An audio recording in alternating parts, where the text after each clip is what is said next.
Hello viewers, welcome back to one more mini blog. ఈరోజు quick recipe వచ్చేసి Apple jam. And Apple jam కావాల్సింది first peel చేసుకున్న యాపిల్స్ని cut చేసుకుని ఇలా boil చేసుకోవాలి. ఇలా బాయిల్ అయిన తర్వాత దాన్ని స్టైనర్ యూస్ చేసి దాంట్లో ఉన్న వాటర్ అన్ని డ్రైన్ చేయాలి.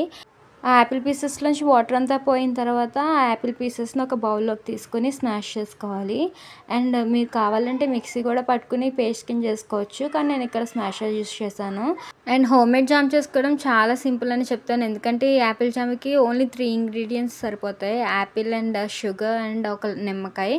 ఇలా 3 ఇంగ్రీడియంట్స్ ఉంటే చక్కగా మనం యాపిల్ జామ్ అయితే చేసుకోవచ్చు. అండ్ ఇదైతే చాలా డేస్ అయితే స్టోర్ చేసుకోవచ్చు మనం, ఎందుకంటే ఇది పాడైపోవడం అయితే ఉండదు, కానీ ఫ్రిడ్జ్లో అయితే స్టోర్ చేసుకోవాలి. ఇప్పుడు చూపిస్తున్న విధంగా ఈ థిక్ కన్సిస్టెన్సీలోకి వచ్చిన తర్వాత జామ్ని అయితే మనం కప్లోకి తీసుకుని కొలత తీసుకోవాలన్నమాట. నాకైతే 2 కప్స్ ఆఫ్ ప్యూరీ వచ్చింది. 2 కప్స్ ఆఫ్ యాపిల్ ప్యూరీకి 2.5 కప్స్ ఆఫ్ షుగర్ అయితే మాకు సరిపోయింది. ఇంకా స్వీట్నెస్ కావాలంటే 3 కప్స్ ఆఫ్ షుగర్ యాడ్ చేసుకోండి.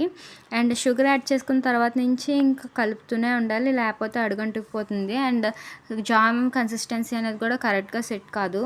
అండ్ అది జామ్ అనేది మనం షుగర్ యాడ్ చేసుకున్న 5 మినిట్స్కి షుగర్ డిజాల్వ్ అయిన తర్వాత దాంట్లో ఒక మీడియం సైజ్ లెమన్ అయితే పిండుకోవాలన్నమాట.